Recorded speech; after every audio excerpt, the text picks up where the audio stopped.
Mr. Harish Acharya from Parker Precious Metals LLP to speak to us on precious metals refining and fiat money versus gold. Sir is the director of Parker Group, which is actively involved in bullion markets for 25 years.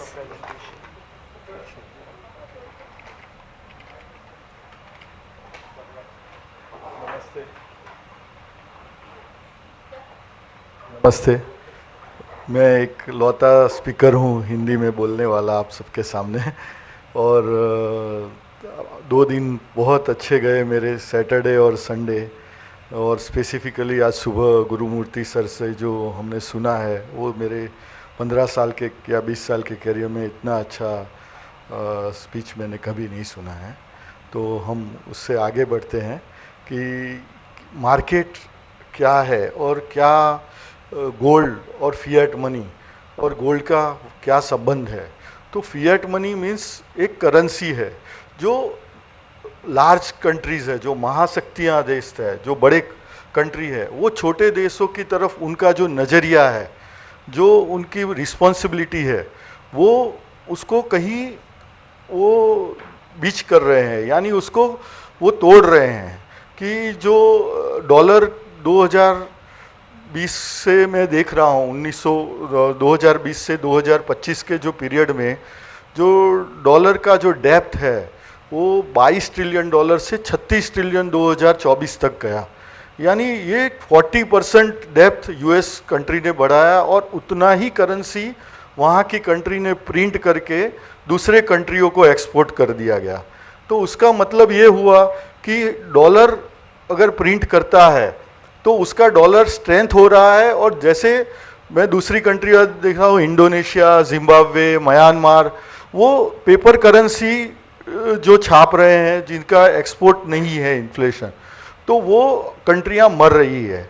तो ये एक clearly currency economical war की तरफ जाता हुआ मैं gold को देख रहा हूँ। मैं 1992 से गोल्ड बिजनेस में हूँ। आज मेरे को, मैं 18 साल से का था तब से आज मेरा 30, अभी 49 हूँ, 30 साल का मेरा एक्सपीरियंस है। तो मैं गोल्ड को हर साल देखता हूँ किस नज़रिए से। हर साल मेरा वॉल्यूम है वो डे बाय डे इंक्रीज हुआ है इन द अमाउंट वाइज। कि आज मैं एवरी ईयर 30 टन सोना, 500 टन सिल्वर बेचता हूँ, पर हमको ये मालूम हो रहा है कि गोल्ड के ऊपर जो विश्वास है वो बढ़ रहा है। और उसका संकेत ये है कि गोल्ड के ऊपर विश्वास क्यों बढ़ रहा है, क्योंकि लोग कुछ कीमती वस्तु खरीदना चाहते हैं, कि कुछ ऐसा प्रीशियस जो पैसे से भी प्रीशियस हो। और आज हम अगर कहीं पे भी जो चीज़ लेने जाते हैं तो कि ये चीज़ महंगी हो गई है। हम अगर पोटैटो लेने जाते हैं तो कि 40 रुपया किलो, जो 4 साल पहले 10 रुपया किलो था, तो हम सोच रहे हैं कि पोटैटो महंगा हो गया है। भैया, पोटैटो महंगा नहीं हो गया है, आपका रुपया सस्ता हो गया है।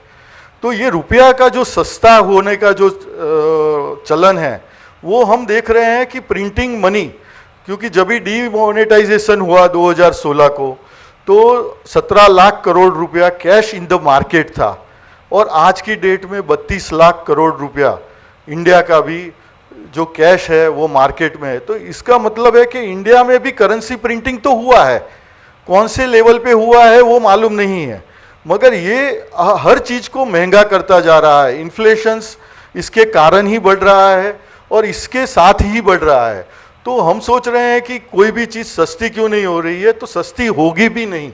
और हमको ये सोचना होगा कि इसको कैसे सस्ता करना है, तो बहुत लोगों को गवर्नमेंट के पास जाना पड़ेगा और ये विश्वास लेना पड़ेगा कि ये कैसे इसको इन्फ्लेशंस को या महंगाई को, जो नॉर्मल पीपल है, क्योंकि 90% लोग जो इंडिया में काम करते हैं वो नॉर्मल है, मिडिल क्लास, लोअर क्लास, थोड़ा हायर मिडिल क्लास है, मगर जो उसके ऊपर के हैं तो अमीर अमीर बनता जा रहा है, गरीब गरीब बनता जा रहा है। क्योंकि करेंसी प्रिंटेड इतना हुआ तो अमीरों के पास रिसोर्सेज थे तो उन्होंने ज़्यादा पैसे कमा लिए।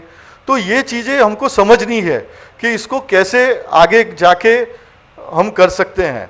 मेरा तो ये मानना है, जस्ट मैं कल जयंत वर्मा साहब से भी प्रभावित हूँ कि डी डॉलराइजेशन करना है तो पहले डी ग्लोबलाइजेशन पे जाना चाहिए। ये डी डॉलराइजेशन और डी ग्लोबलाइजेशन का क्या है कि हम परस्पर एक दूसरे की निर्भरता पर ना रहे हैं। हमको डॉलर की निर्भरता नहीं चाहिए, ना हमको कोई अदर करेंसी। 1999 की मैं बात करता हूँ, मैं ये मार्केट में ही था कि पोखरण ब्लास्ट हुआ था, इंडिया का करेंसी ड्रास्टिकली 24 रुपीज़ थे 37 रुपीज़ आ गया था, और इंडिया में अंधाधुंधी था, कोई भी इंडिया से एक्सपोर्ट लेने को तैयार नहीं था, इंडिया पे सैंक्शन डाल दिए गए थे। तो तभी ये मार्केट में कोई इंडिया को गोल्ड सप्लाई करने के लिए भी तैयार नहीं था। पर हमारा जो इनर स्ट्रेंथ था उस टाइम पे, तो उस टाइम पे वाजपेयी जी थे, तो उन्होंने बोला कि हमारा इनर स्ट्रेंथ था, जो हमारा फार्मिंग है, ये चीज़ें हैं, वो बहुत मायने रख रही है। मैं नहीं बोल रहा हूँ कि आप गोल्ड खरीदो, गोल्ड के अलावा बहुत सारी ऐसी कीमती चीज़ें हैं। आप यहाँ जो बैठे हुए स्टूडेंट्स हैं वो उस पर काम कर सकते हैं कि आपको कौन सी चीज़ें कीमती लग रही है। जैसे एनर्जी, सोलर एनर्जी आपको बना के प्रोड्यूस करके बेचिए, कुछ ऐसी चीज़ें, सर्विसेज जो कोई नहीं दे रहा है वो आप करके बेचिए। तो ये सारी कीमती चीज़ें हैं जो करेंसी के सामने आपको विनिमय में यूज़ की हो जाएगी। तो मेरा मानना है कि अगर हमको आत्मनिर्भर होना है या डी डॉलराइजेशन की तरफ जाना है या डी ग्लोबलाइजेशन करना है, जो भी करना है, तो उसका एक कॉन्फिडेंट होना चाहिए कि हमको फियाट मनी को छोड़ के अगर हम उसके सामने कुछ ऐसा रखा जाए कि जो उसका अंडरलाइन हो, कि जिसके ऊपर कोई ट्रस्ट करे कि हम करेंसी है, ये एक पेपर है, इसमें 100 रुपये का नोट भी बन सकता है, 10 रुपये का नोट भी बन सकता है और $100 का नोट भी बन सकता है। तो ये पेपर को हम कैसे जुटला सकें, इसको कुछ ऐसा चीज़ बनाए कि उसके अंदर अंडरलाइन कुछ हम दे दें। तो मेरे ख्याल से अगर हम इस विज़न से हम देखेंगे दुनिया को, तो आगे बहुत अच्छा होगा। थैंक यू वेरी मच मेरी तरफ से। Thank you, sir, as always, for gracing us with your presence.